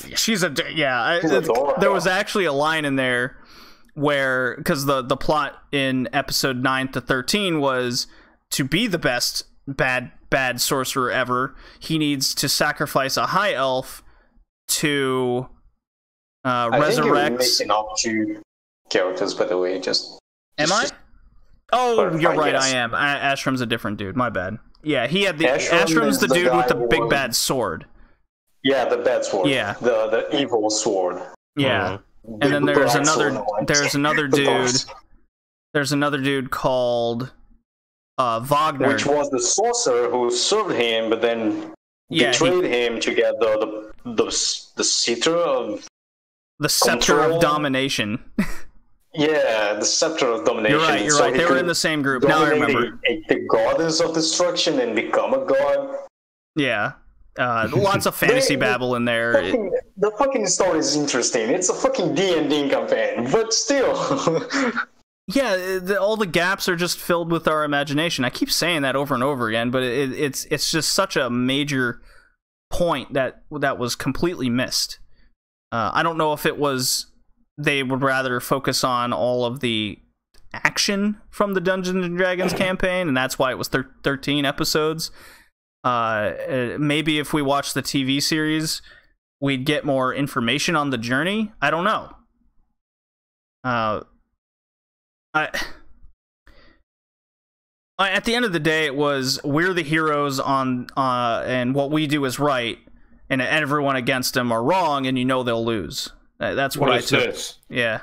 Is this a superhero comic? Well, I mean, that's kind of what the show was. It was very bare bones in that. I mean, there was no character development. There was no real deep story, even though it was there. It wasn't explained in any way. Missing the journey was definitely a major gripe for sure. You could almost it's not about the journey; it's about the destination. Yeah, it's not. Whew, yeah, no kidding about the destination because they don't show it. They don't show the destination. It's just okay. Let's all get in our horse and go away. Okay, all right. It's actually more like this. It's not about the journey. It's about the. I feel like we're about the journey. It's not about the destination. It's about promoting the porn parody where you can see porn fucking deed. Yeah. The there's porn. But if there's actually a porn parody out there about this that is actually called Lodoss War, you owe us money because we're giving you a lot of free promotion. I feel like we're making fun of the show a lot and shitting on it, but I didn't hate this at all, really. Me neither. No, sadly. I thought it was interesting. The lore of the world is interesting. Yeah. They talk a lot about the lore of the show, about the king, like both kings, they were both heroes who got together to destroy this evil force like 40 years before. Mm-hmm. And now they are clashing because one became this evil king, right, and the other one became the nice king, but both of them are heroes. They say that. It was the they don't call it the clash between kings, they call it the clash between heroes because they were heroes. Carla, being a mage who was a good person, she was one of the heroes back then. Mm-hmm. But then she became corrupted and tried to become God, achieve immortality by achieving it. And the way she did was becoming circlet and possessing people.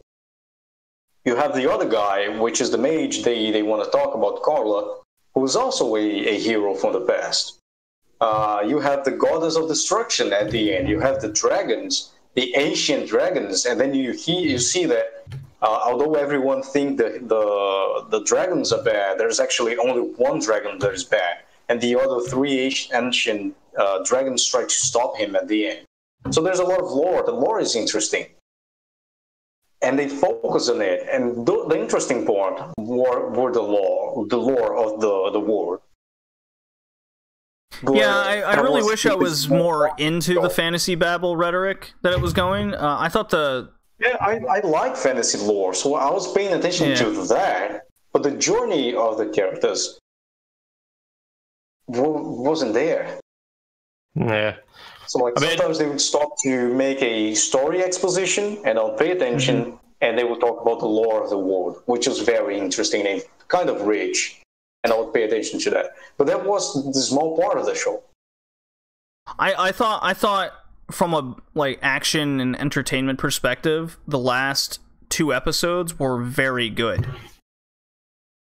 Because it was at least that epic encounter of the bad sorcerer, the bad mage, and then Parn and the group all coming in. It seemed like that was what it was going for the whole time. I mean, you want to talk about just getting to the destination? They seem to get there no problem, while 2 giant ass fucking dragons of dark and light are clashing in the sky in an active volcano. I mean, you don't get kind of more epic than that. Yeah. I mean, also, for me, watching the show, the one thing that it made me want to is it just made me want to get that there's just a compendium or collection story thing that is just the entire lore behind the fucking Dungeons and Dragons game they played. That's it's unrelated as far as I think it's based on the novels that Ryo Mizuno wrote, but I think you're correct. I remember reading that. Yeah, it's all the fucking lore behind the world of Lodoss and how it's connected to other worlds as well that he's created later, like Grand Crest War and whatnot and stuff like that. And yeah, it's just I was just when I was watching, I was like, I want that. I want to know all the details behind this. Fuck! I almost wish I was there watching them play this game of Dungeons and Dragons, because it would probably be more interesting than this anime. I wouldn't go as far as saying the anime wasn't interesting. It was definitely it lacks. It's very lacking. It was very lacking. It had a lot of missteps, but despite that, we all seem to pretty much enjoy the show, at least from an okay perspective. Yeah. To a certain extent. I've kind of said all I want to say on Record of Lodoss War. Yeah, same really. It's kind of the only thing, like I said, mentioned briefly. It's obviously written by there's light novels behind this. There's a lot of them. It's written by Ryo Mizuno, and he's basically he's a game creator as well as a light novel author, and he has basically dedicated his life to making games and writing stories based on Dungeons and Dragons campaigns he's had. Oh, wow. Well, there you go. Hickey, what else do you have to say about Record of Lodoss War? Not Lodoss War. We all know we want to talk about that, but it's just not happening. I mean, it is an interesting show, definitely. Like we already mentioned, they focused on the things they shouldn't, and they let a lot of opportunities just slip past. But at the end, it's a high fantasy, and it is fun, it is interesting, and makes you want to go out in a high fantasy journey, play RPG. I was thinking of playing RPGs after I finished the show. I was hyped to just get my thief, and yes, I play as thief. Don't have a problem with that. You know, Hickey, it's funny you mentioned that. I've been balls deep in Octopath Traveler. So watching this actually came at a good time, I think. And I actually started Octopath Traveler with the thief character out of the 8. Yes, the thief is always the best. Dude, I steal. Although you're weak, you can steal. You can tell people to fuck off, and your alignment doesn't make any sense. So you're helping the good guy, and at the middle of the fucking battle, just stab them in the back and say, "Oh, sorry, they paid me more." Fuck you. It is very interesting. Although, like I said, you're very weak. It takes a while, so you can get rich. And once you get rich, you just tell everyone to fuck off and hire people to fight for you.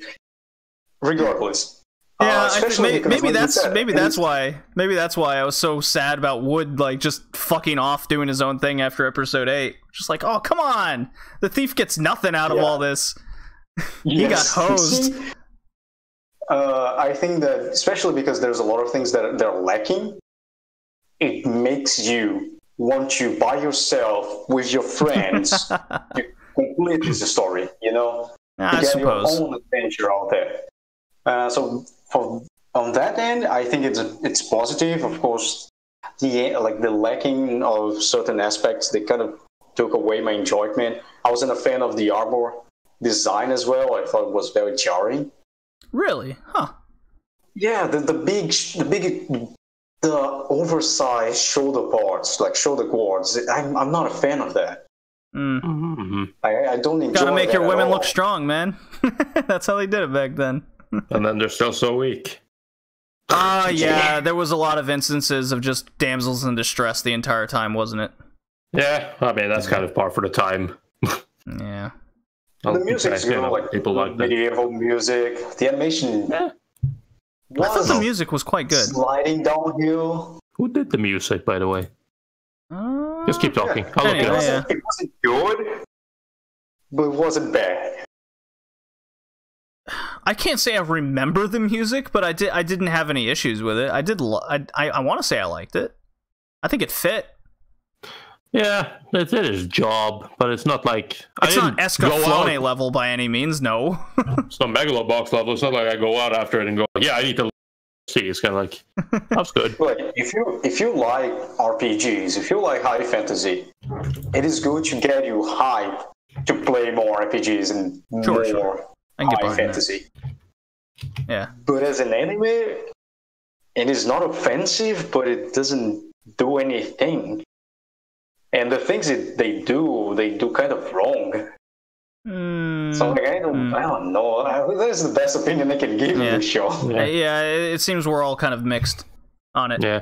So the guy Mitsuo Hagita is the guy who did the music for it, and he hasn't really done much of anything. Okay. So no one of note. Yeah, did some Mobile Suit Gundam stuff, some music for that, but apart from that. Nothing I recognize. All right. Well, I'm ready to score this, you guys. Yeah.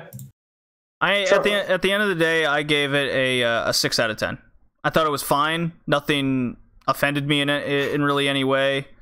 It was an easy watch, but I have a lot of gripe with it. I thought what they missed was easily fixable. So we've spoken about this ad nauseum already. I think you can tell my reasons. So yeah, 6 out of 10. It was fine. No complaints really, except what I did complain about. No complaints, except this podcast. Except the 40 minutes of complaining about it. It's not complaints; they're constructive complaints, but they're still constructive. Yeah. They're not only complaints. You suck. Do better. I did absolutely love the love deed. I did like her. Yeah. I do wish Parn wasn't the stereotypical quick hothead main character, quick to action. Yeah, I mean, aside from the ending where she got the Asuna syndrome, she went from the strong character to the weakest of all. Yeah. She was a fun character. I like the Berserker. He was interesting. He doesn't have one single phrase, but I love him. Yeah, he's really good. Like his strategy is the same thing as Berserker, which is very funny. Berserker. Yeah. Berserker. All right. But yeah, no. Basically, I agree with JD. I also gave it a 6. It's a fine show. I have a lot of issues with it, but I didn't hate watching it. And it's kind of like it's still enjoyable. It's only 13 episodes as well, so it's not a huge investment in time. It's not like you come out and feel like you've wasted all your time. You didn't come out with Dunbine syndrome. Thankfully not.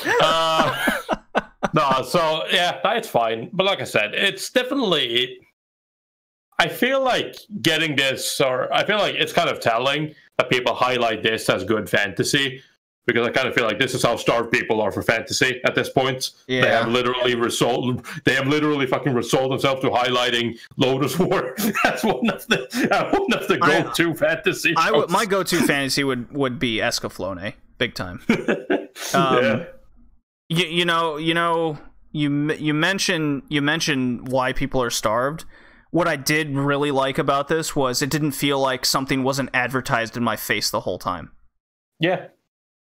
Even though it is. Yeah. But, well, even though Dungeons and Dragons is kind of there, if you didn't really know Dungeons and Dragons was what this was based off of, I don't think you would know. Well, no, I agree, but that's not really what I'm talking about. I'm thinking more of the light novels behind this, the light novels that make up this. Which, I mean, like, I don't know anything about them. That might be a better read. Like, they're maybe they delve into stuff that we've talked about here that we feel are missing, like, a lot more, because there's a lot of. There are not a lot, but I think there's like 4 Record of Lodoss War light novels.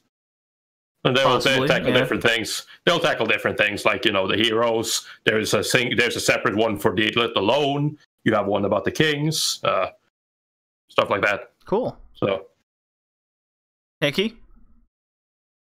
Well, I was thinking about a 5, but since both of you gave a 6, I can give it a 6. Hickey's going to give it a 4. I'm going to give it a 2 just to bring it down to my score. Yeah, I would stay at a 6. Although we mentioned a lot of the bad things they did, the characters are interesting, aside from Parn. The kings are very interesting. The mercenary king is awesome. I really liked him. He was a badass. Interesting.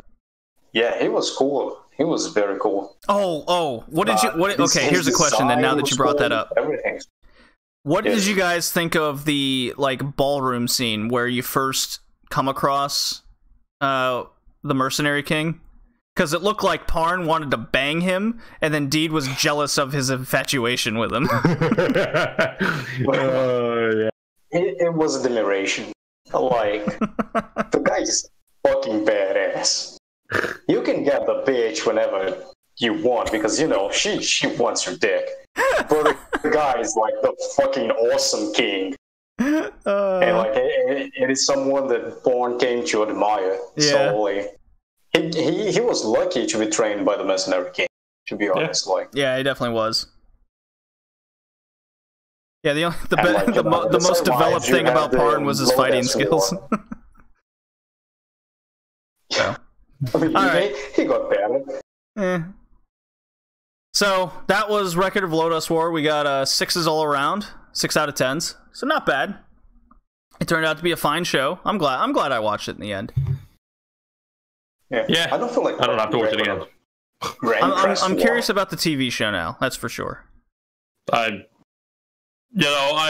For myself, I'm just probably going to stay away from the whole D&D adaptations. Why?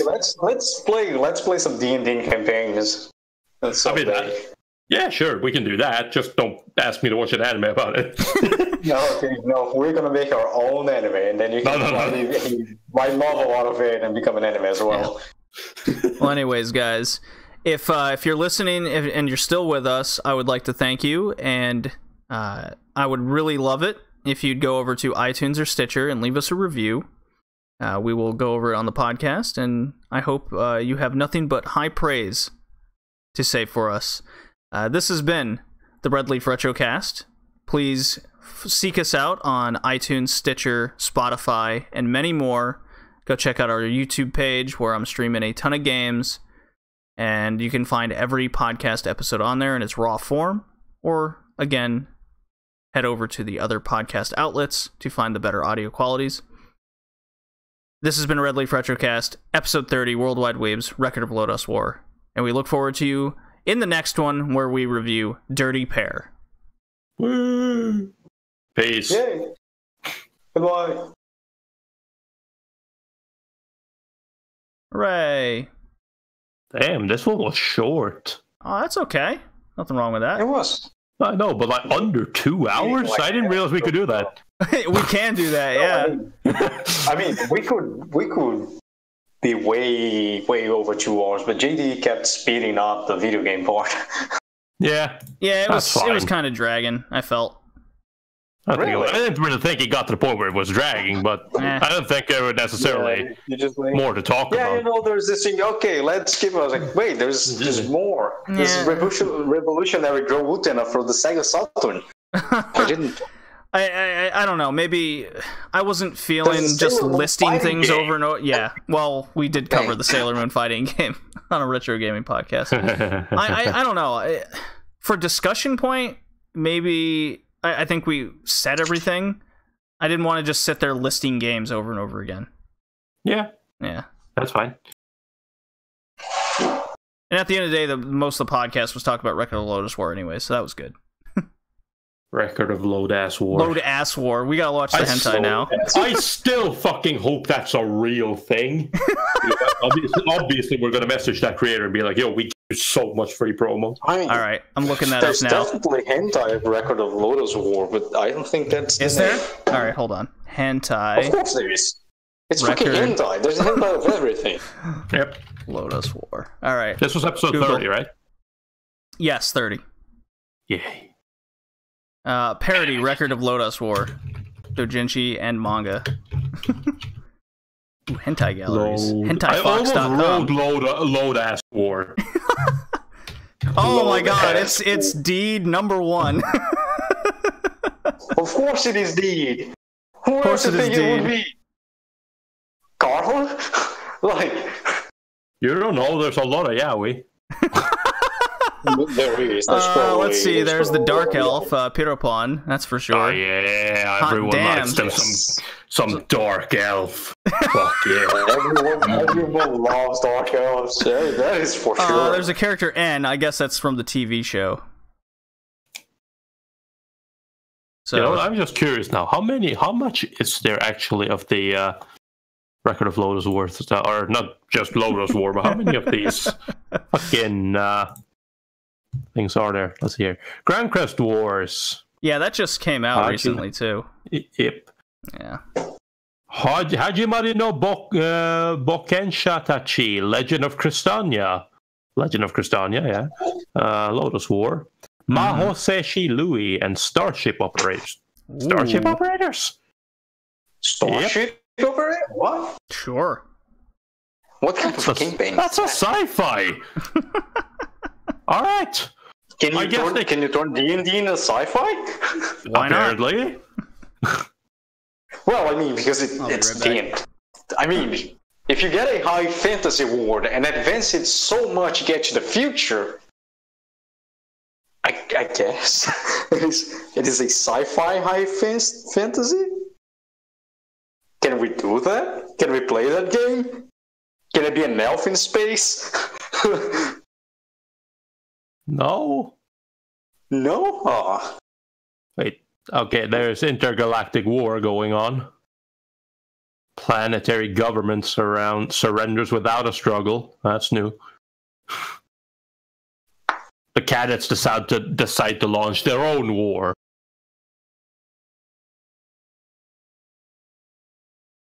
To gain funding, they make a deal with a galactic news network and find themselves the stars of their own reality show. Wait. Oh my God. Wait, hang on. How is this... Wait, no. Wait, how is this related to Lodoss War? I don't think it is. Okay. I think you're just going by recommendations. No, it's written by the same guy, but I think this is something... Oh, okay. What in the fuck? And then it's got an anime, and it's got a 7.05 on Mal, so... What the... Is this a... What are the tags of that? Drama, military, sci-fi, space. With a reality show? Yeah. Let's see, what's the synopsis for the anime? No slice of life? Hold on. For the anime. This is the synopsis for the anime. For the 73rd class of the cadets of the Defense University of the small planet Kibi, a shakedown cruise on the fleet's new starship Amaterasu is a fitting lead-up to graduation. As they're planning to returning to their home, the shock news declared war, aggressive kingdom, Kibi, yeah. With their planetary government surrounded us with a struggle, the cadets decide to launch their own war aboard Avatar to gain funding to make a deal with the galactic net. Yeah, no, actually, same thing. Yeah. They're the stars of their own reality the reality show. Unfortunately, this is the kind of reality show that can get you killed. All right. Hell yeah, you guys are going to war, but don't worry, we need money for the war, so we're just gonna record and like live stream 24/7. You people dying in war, but don't worry about it. I like these outfits. At least you're gonna help your country or your planet. I like short skirts. High and short skirts. Fuck yeah.